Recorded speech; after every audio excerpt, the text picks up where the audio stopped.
parte da nossa minissérie referente a indicadores proativos e reativos de segurança de processo, nós vamos estar tratando, comentando e retratando a importância dos indicadores proativos, né?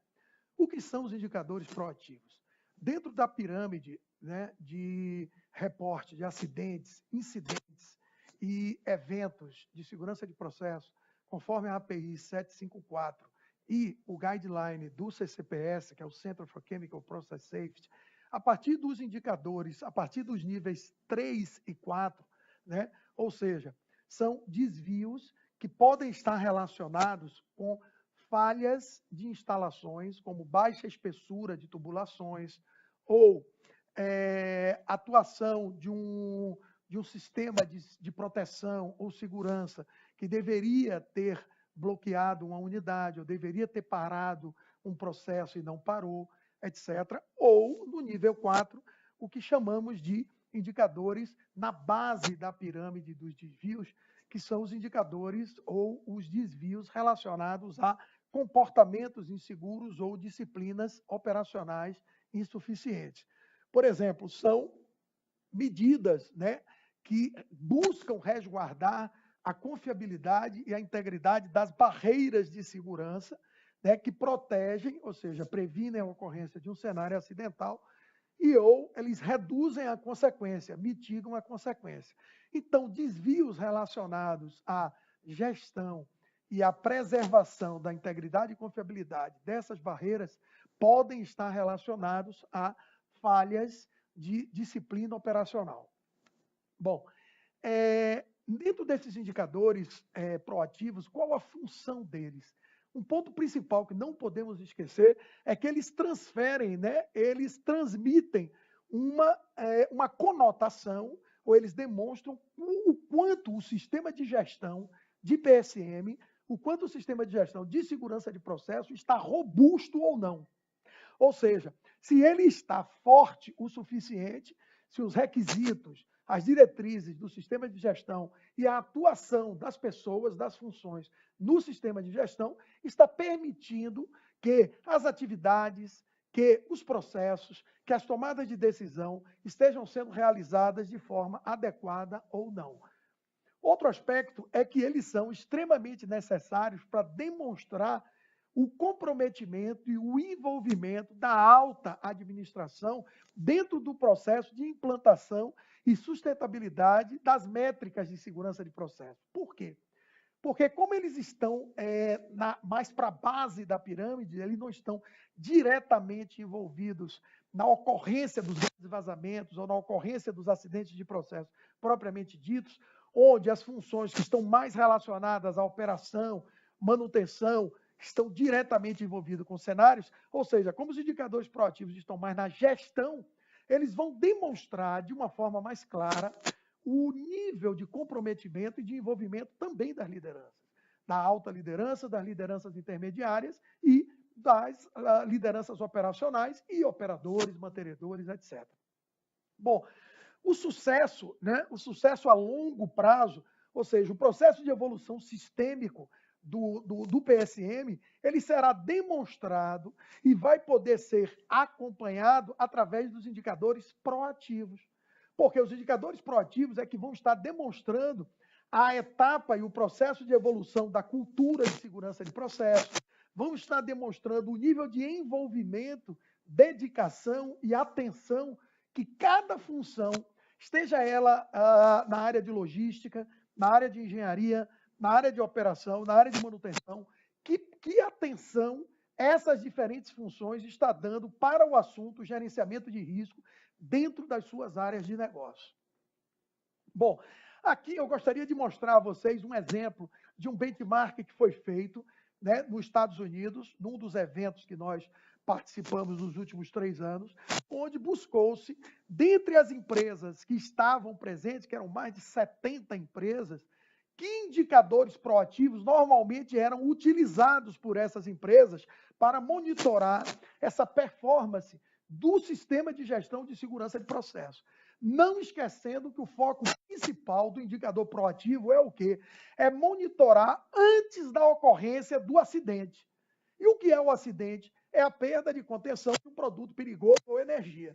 Então, um acidente de processo está relacionado com a perda de contenção, ou seja, liberação de um produto perigoso acima de um ponto de corte que chama de threshold criteria, ou entre 10% e 100% do ponto de corte, gerando ou não uma consequência às pessoas, aos ativos e ao meio ambiente.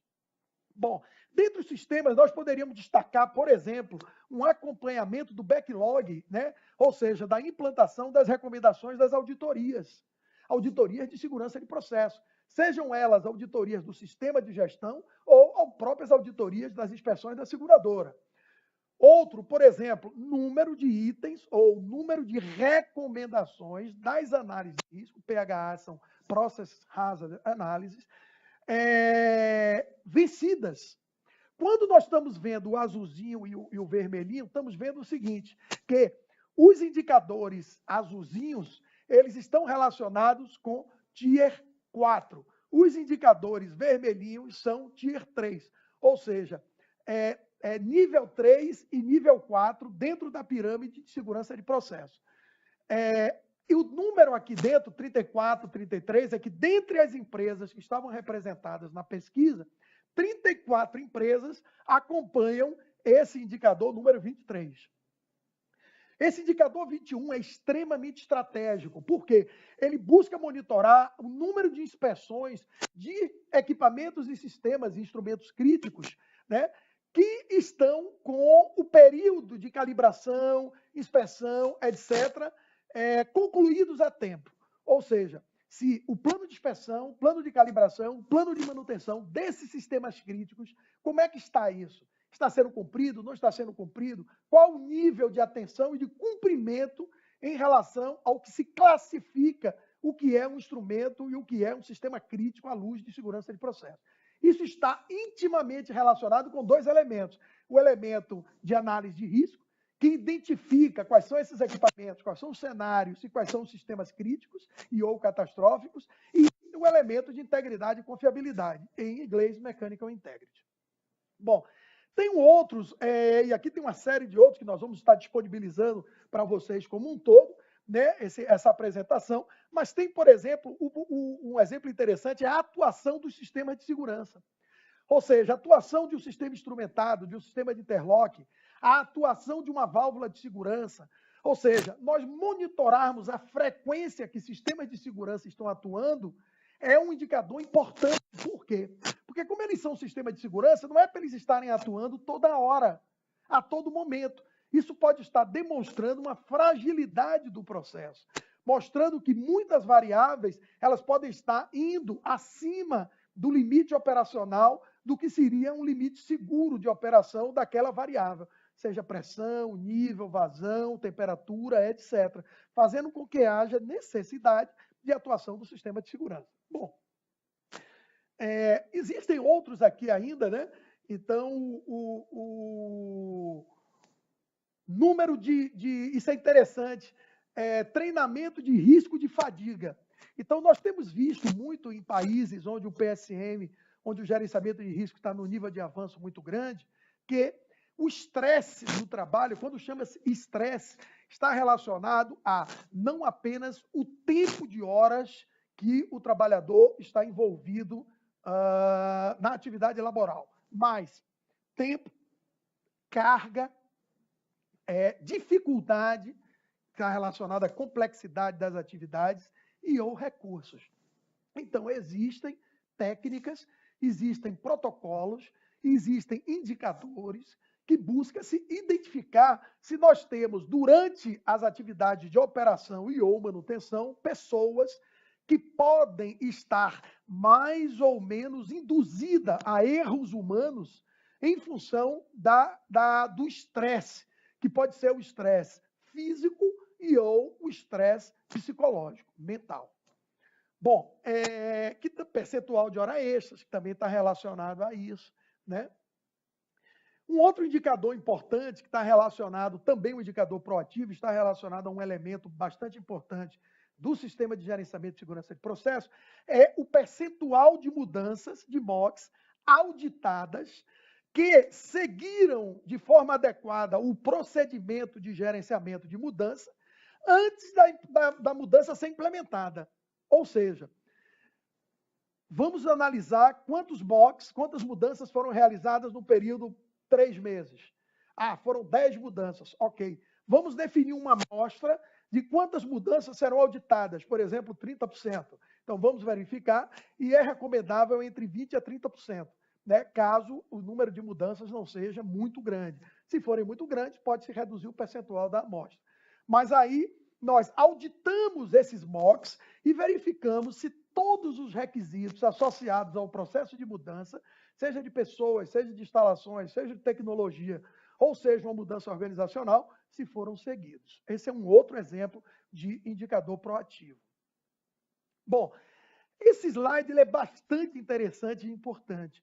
A maioria das organizações, às vezes, tem indicadores proativos, tem indicadores reativos, mas não realizam uma etapa que é extremamente estratégica, que nós chamamos a análise crítica de indicadores e a avaliação de inter-relação entre indicadores proativos e indicadores reativos.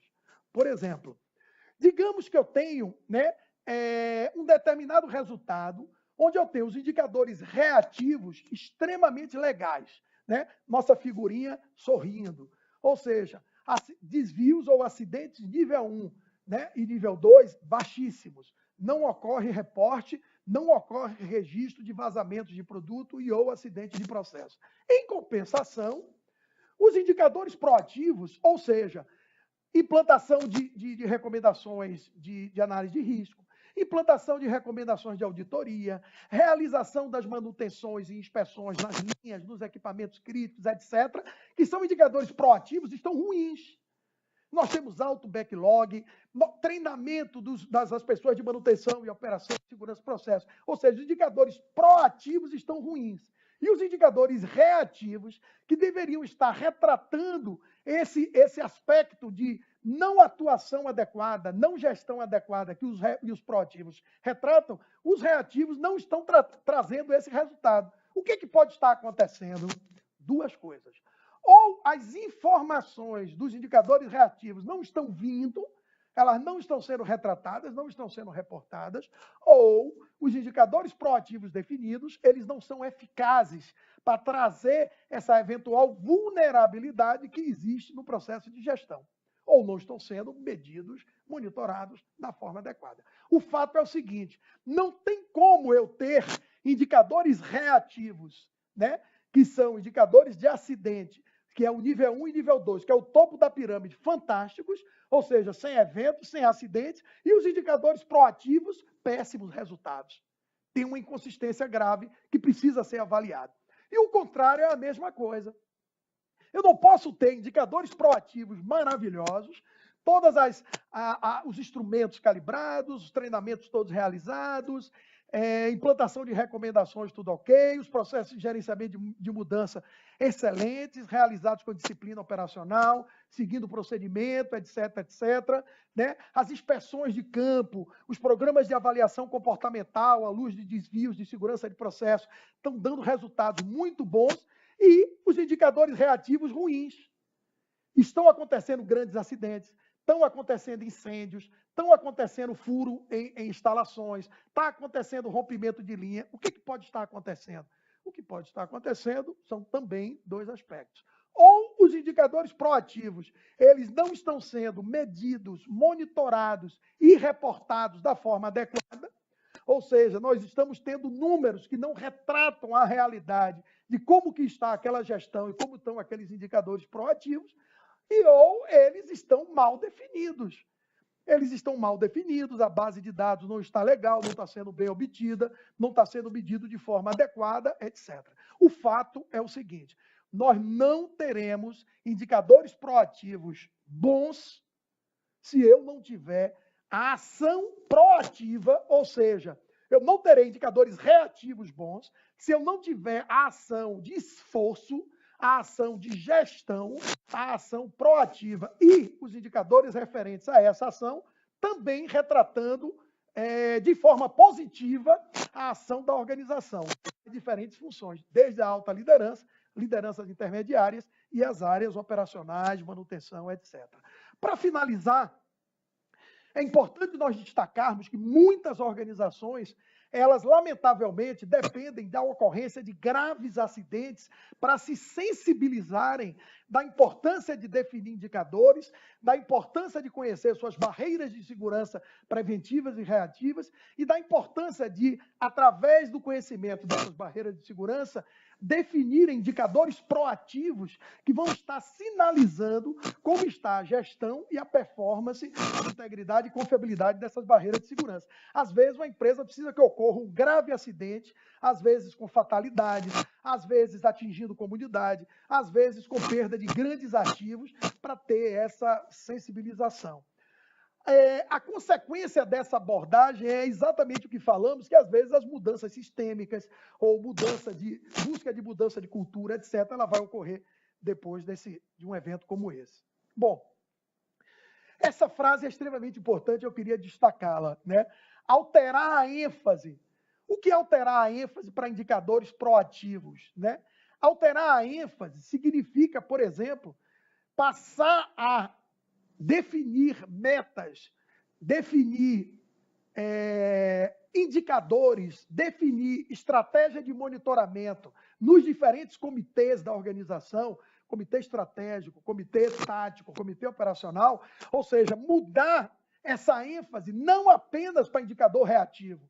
Eu não tenho que trabalhar a cobrança, o processo de busca de disciplina, o processo de exigência de envolvimento e exigência de gestão para os indicadores que são nível 1, Tier 1 e Tier 2. Por quê? Porque os indicadores Tier 1 e Tier 2, eles serão consequência da minha gestão nos indicadores Tier 3 e 4, se eles foram bem definidos. Então, a minha ênfase a nível de gestão, tanto a nível estratégico quanto tático, tem que ser numa cobrança extremamente rigorosa da definição, reporte, monitoramento dos indicadores nível 3 e nível 4, e de uma cobrança também bastante rigorosa dos líderes e das áreas operacionais e dos meus parceiros, ou seja, contratados, para que eles sejam rigorosos naquele processo todo proativo, nas ações que vão evitar a ocorrência dos cenários acidentais.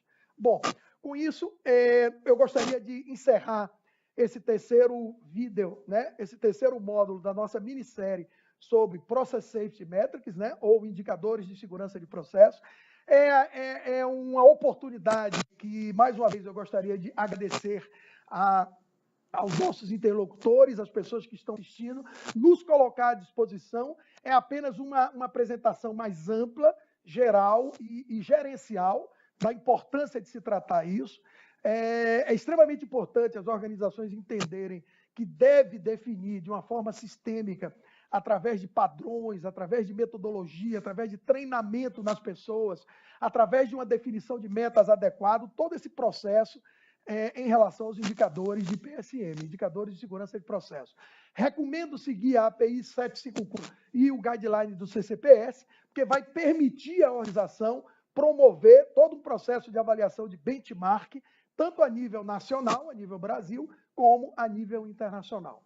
Assim, encerro nossa apresentação desse terceiro módulo, mais uma vez me colocando à disposição de vocês e sinalizando que continuaremos a contribuir com o ambiente técnico, o ambiente tecnológico, o ambiente industrial no nosso país, para fazer com que o assunto gerenciamento de riscos de processo cresça e avance nas nossas organizações e no nosso país. Obrigado a todos.